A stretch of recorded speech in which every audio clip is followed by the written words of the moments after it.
So for the last few weekends, with the holidays and everything, it's been hard to get out for more than a few hours at a time.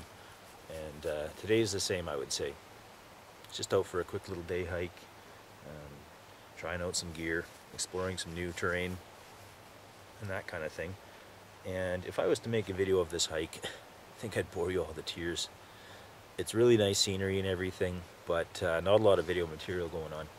But there is one thing that I want to make a video about today, and that is a question that I got asked by a young guy that I work with. He's 15 years old, and he got wind of the fact that I have a YouTube channel. So he watched some of my videos and he had some questions for me. And one of the questions that he asked me was, what knife would I recommend for him? Because he's just getting started, he doesn't have experience with knives and that kind of thing. And I wanted to answer in this video. So that's what I'm going to do. And my answer would be, for somebody that is, you know, a young person just getting started with hiking, camping, bushcraft, survival, not going to scare your parents, that sort of thing, this is my answer. Right here. This is a large Victorinox locking blade knife. That is a nice blade. This thing works so good. I'll probably roll in some clips here. Earlier today I tried making a bow and drill fire briefly. I didn't have a lot of time to do it because I have to get to my pickup point at a certain amount of time. But I gave it a shot, and I used this knife to make the set. So actually I'll roll that in right here.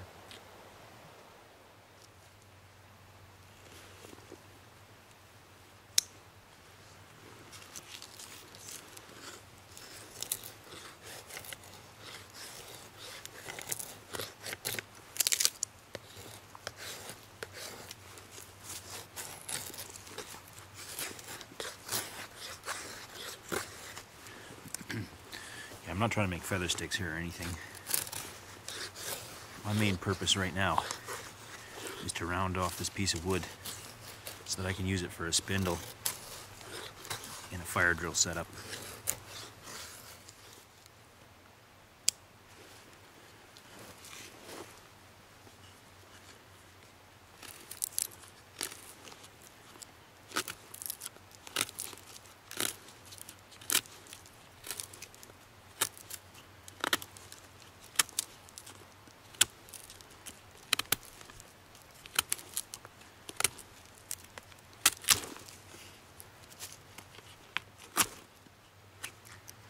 Of course, the next thing I need to make is a hearth board to mate up with the spindle.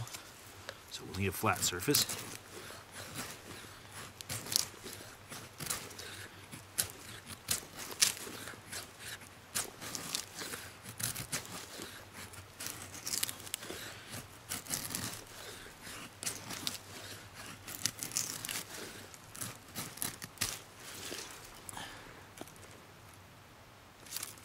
We're getting there.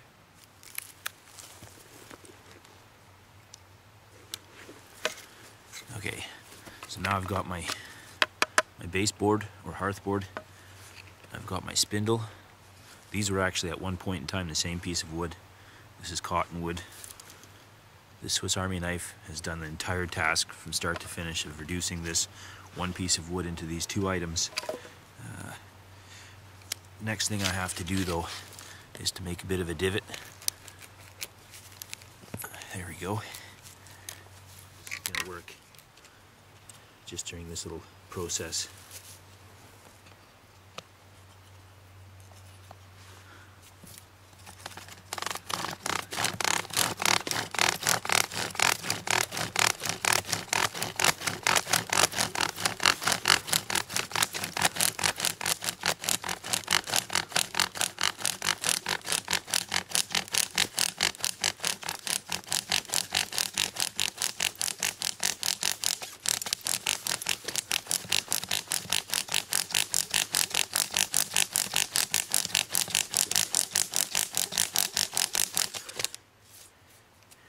Some more string tension.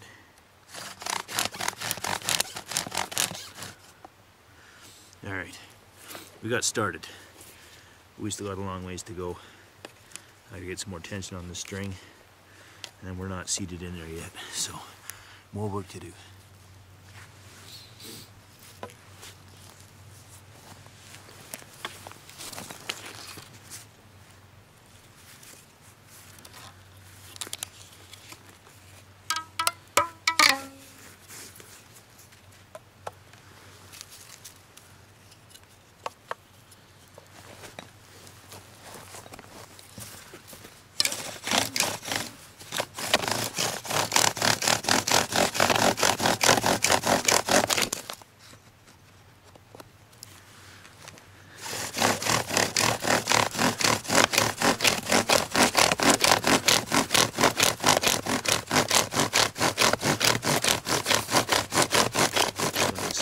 System set up here because I'm using bank line and it works well. It's handling the stress of the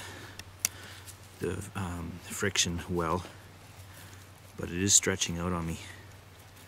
So I set up this little system with the toggle so I can keep on tightening it up more and more without having to redo the knots every time. All right, here we go again.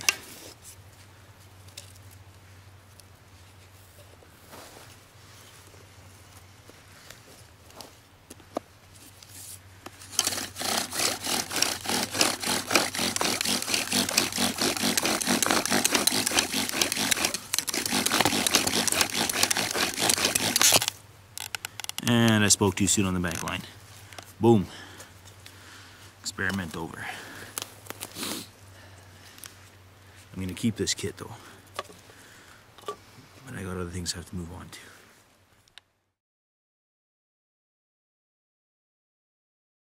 See what you got, fire steel? Oh, it's right there. Yeah.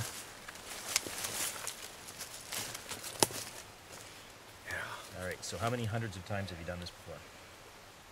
Thousands. Never. Yeah?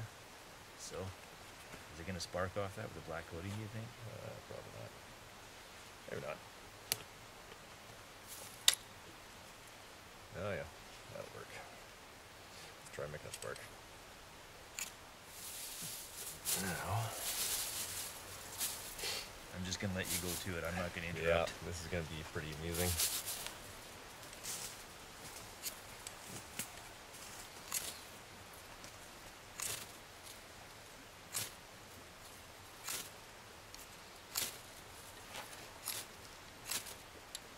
Good sparkage. Good sparkage, just wrong. I'm just going to let you fail for a while Yeah. before I try to... Alright. Let's see how I thought I fail on this one. Here's my flamethrower. Yeah.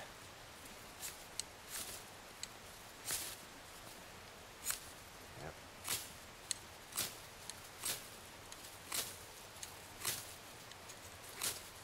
Okay. Almost makes you wonder why people use those things, hey? You never know, that might actually work after a while. But Yeah, but it's not now. okay. Yeah, let's reconfigure this a little bit. Before it gets too wet.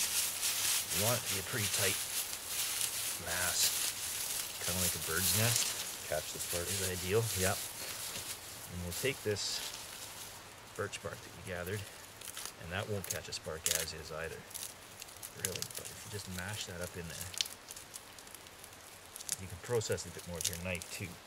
We're hoping the grass is going to be what catches the spark because it's finer, but this stuff will really take fast once it does. The grass won't hold a flame for any length of time. Alright. Okay, that's enough to get us going. But now the trick with this, can I see that fire steel for a sec? The trick with this is, like the way you're doing it was good and it works. But what you want to do is just put your knuckles into your tinder, Yep. and then pull your fire steel away like that. Okay. That way you don't disturb your tinder. Couple like that and we'll have her going. Almost. Wow. You get the idea. Yeah.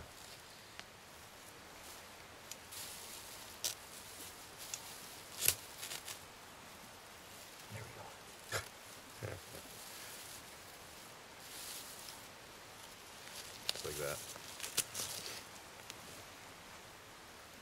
Sorry, I should let you do it. That's okay. Huh.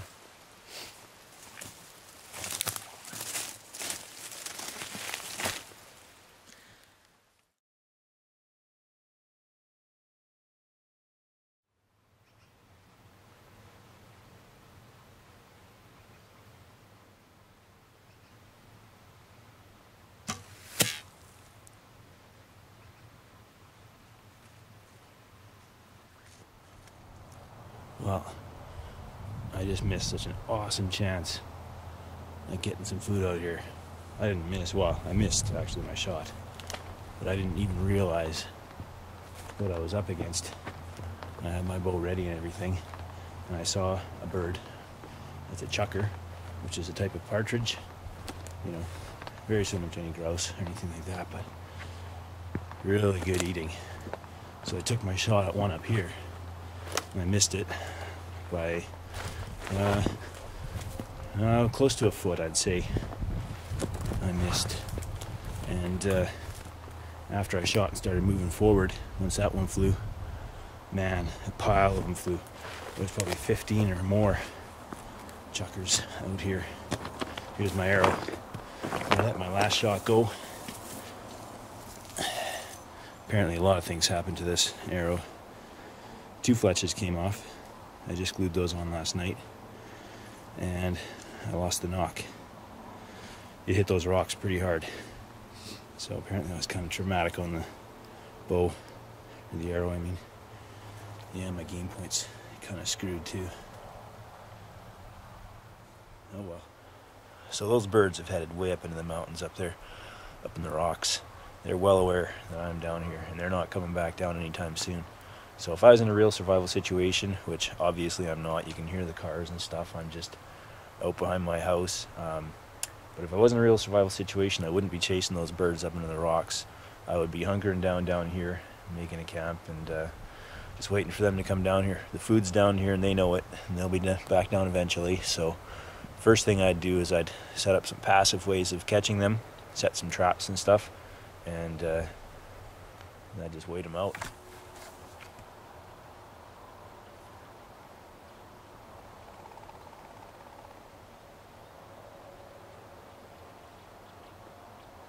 There's something up there. Not just those little birds. I keep hearing rocks being dislodged. But I can't see it.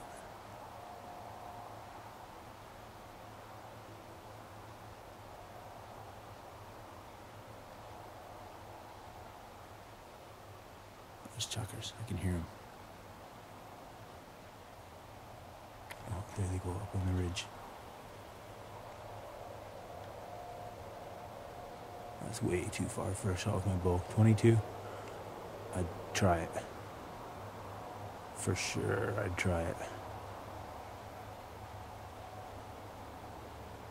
Bow, that's a good 2 times further than I'd chance a shot.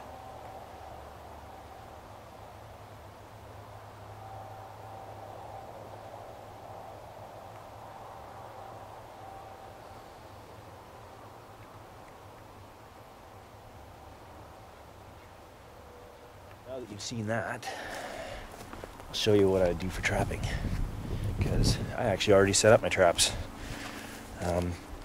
Another reason why I'm out here today is to test out this. This is my new knife.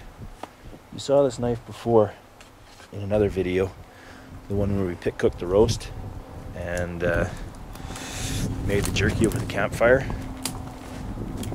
That was cool. So I got that knife, this knife, as a Christmas present. I'm thrilled about it. It's an awesome knife. My only concern is that it's thin, a lot thinner than the Trailmaster that I've been using before, but it really closely approximates my work tools, my butchering knives, so it works really good. I'll keep you updated on how that goes, but you'll be seeing more of that in action in the videos. It worked out well for my trap making anyways. Now, can I find, oh, looks like my figure 4 had a catastrophic meltdown here. It's right here, and it looks like it actually broke. My rock was too heavy and appears to have snapped my stick. Okay, figure 4, rock's too heavy. I learned something. That one gets an automatic fail. Oh well, that's why I'm out here doing this, right? We'll head on down to the next one. You can see I've got a little bit of debris piled up. Some sagebrush and stuff here. Creating a bit of a natural forced pathway through here. And I've got a little trigger stick there. And that trigger stick is just hooked up to a simple snare. Nothing fancy going on here. There's the trigger. Right here I've just used an already available little twig. And then here's the noose. So I've got everything funneled right through. The chuckers would come right through in this spot here. Get caught in this noose. Good to go. That one works. But this is where I've got, I'd say, the safe money would be placed.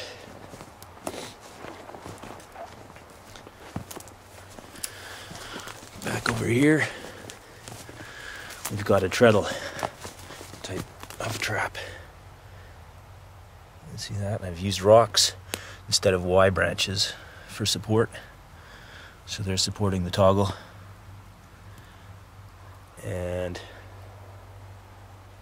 the stick that's going to be the engine for this thing is pretty substantial. This one's got a lot of snap to it. So let's see how it works. It doesn't. What happened there was that my stick, which was the support stick, turned instead of dropping out. So, what do you know?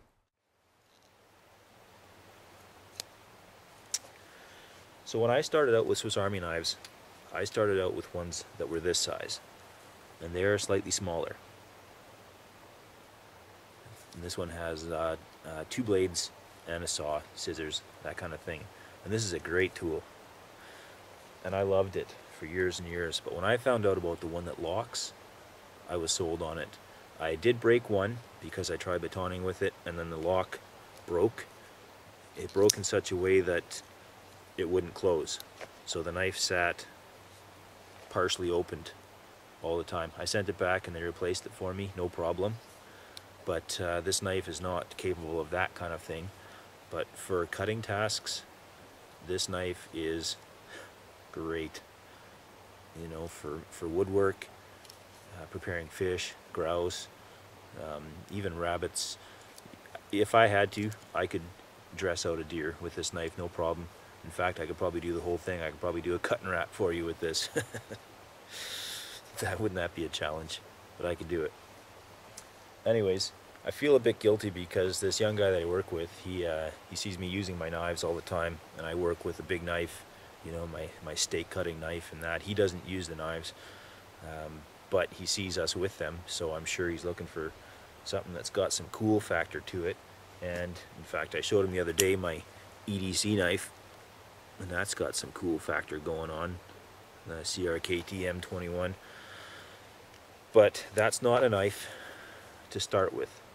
That's a knife for later on. Once you've got some skill, some practice behind you, then you start moving up in knives. I would say the next logical step after the Swiss Army knife would be a Moore knife. This is my clipper. You know, I don't think this is a place to start, because having the saw on that Swiss Army knife, it eliminates a lot of dangerous cuts when you're learning how to notch and stuff like that. So having the saw is a great tool, and then next step up would be this, when you can notch both ways, start doing some cuts that may come towards yourself carefully, you know, or away, but and then you can learn how to baton and things like that. But it's a gradual process. You start at the start, and then you work up. It's the same thing with fire. And actually, I wanted to demonstrate that, but or talk about it. You know, when you start making fire, we all started with something like a cigarette lighter, strike anywhere matches, and then tinder we brought from home, right? That's where we start. You don't start with the bow and drill. You start with this, and then you learn what materials catch fire, you learn what burns, what doesn't, where you find dry tinder, where you find dry kindling, and you work your way up.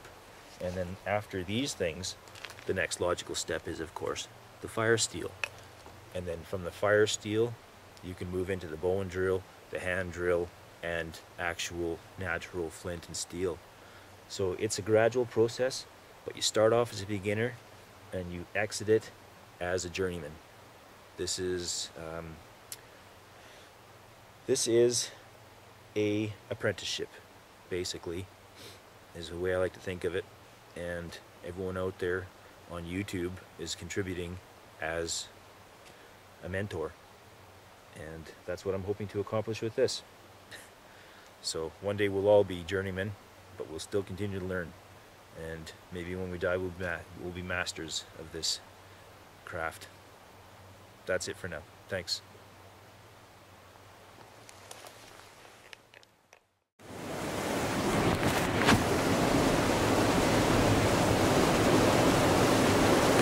Well, it's like I left it.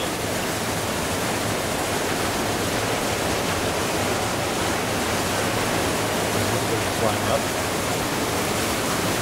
The footing seems to be pretty good. And yeah, no regrets. It was alright.